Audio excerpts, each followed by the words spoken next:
या देवी सर्वभूतेषु तुष्टिरूपेण संस्थिता नमस्तस्यै नमस्तस्यै नमस्तस्यै नमो नमः। नमस्कार, मैं वनीशा चौधरी आप सबका स्वागत करती हूँ IMR मीडिया के विशेष कार्यक्रम माँ की महिमा में। आप सभी को IMR परिवार की ओर से शारदीय नवरात्रि की हार्दिक शुभकामनाएं। आज हम दर्शन करेंगे आदिशक्ति के सप्तम स्वरूप माँ कालरात्रि के।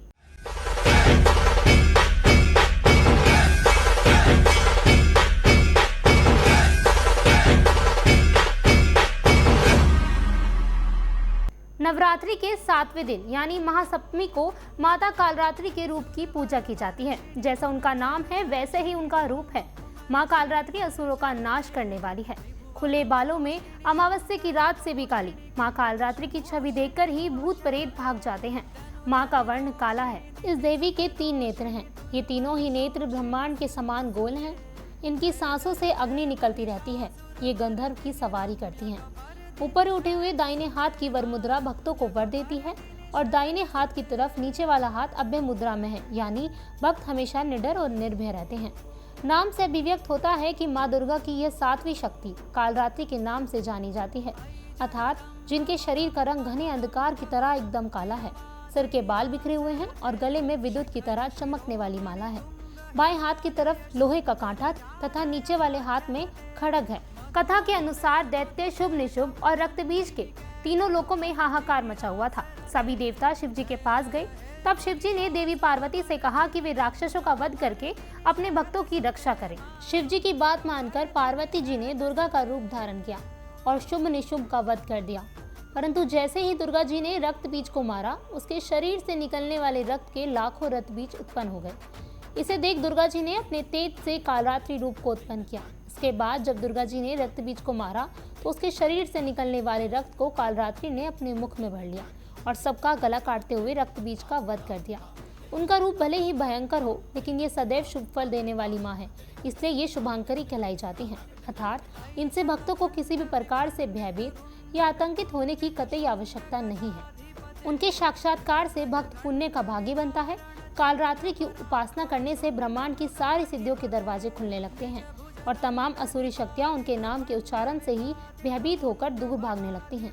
इसलिए दानव, दैत्य, राक्षस और भूत प्रेत उनके स्मरण से ही भाग जाते हैं। अंधकार का नाश करने वाली शक्ति है माँ कालरात्रि। ये काल से भी रक्षा करती हैं। इनकी कृपा से ग्रह बाधाएं, अग्नि, जल, जंतु, शत्रु और रात्रि का भय सब दूर हो जाता है। माँ के भक्त हर प्रकार के भय से मुक्त हो जाते हैं। इस पावन श्रृंखला में आज हम दर्शन करेंगे माँ काली के। यूँ तो माँ काली की उपासना पूरे देश में होती है, लेकिन बंगाल में माँ काली पूजा स्वार्थिक रूप से की जाती है। कोलकाता में माँ काली के 2 प्रमुख मंदिर हैं, जिनमें से एक है कालीघाट शक्तिपीठ, जिसे कालीघाट काली मंदिर भी कहा जाता है। यह भारत के 51 शक्तिपीठों में से एक है। मान्यता यह है कि माँ सती के दाएं पैर की कुछ उंगलियां इस जगह गिरी थी। यह मंदिर काली भक्तों के लिए सबसे बड़ा मंदिर माना जाता है। इस मंदिर में देवी काली के प्रचंड रूप की प्रतिमा स्थापित है। इस प्रतिमा में देवी काली भगवान शिव की छाती पर पैर रखे हुए हैं। उनके गले में कुछ नरमुंडों की माला है, हाथ में कुल्हाड़ी और कुछ नरमुंड है। कमर में भी कुछ नरमुंड बंधे हुए हैं, जिनकी जीभ से कुछ रक्त की बूंदें टपक रही हैं। प्रतिमा में जीभ स्वर्ण से बनी है। कोलकाता में दूसरे दर्शन माँ दक्षिणेश्वर काली मंदिर के हैं, जो उत्तर कोलकाता के बैराकपुर में हुगली नदी के किनारे स्थित है और ये एक ऐतिहासिक मंदिर है। इस मंदिर की प्रमुख देवी भवतारिणी है, जो हिंदू देवी काली माता ही हैं। ये कोलकाता के सबसे प्रसिद्ध मंदिरों में से एक है। माँ दक्षिणेश्वर काली मंदिर कई मायनों में कालीघाट मंदिर के बाद सबसे प्रसिद्ध काली मंदिर है।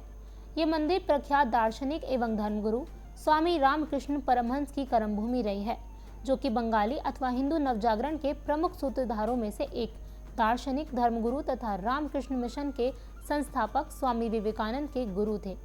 मंदिर के भीतरी भाग में चांदी से बनाए गए कमल के फूल, जिसकी 1000 पंखुड़ियां हैं, पर माँ काली शस्त्रों सहित भगवान शिव के ऊपर खड़ी हुई हैं।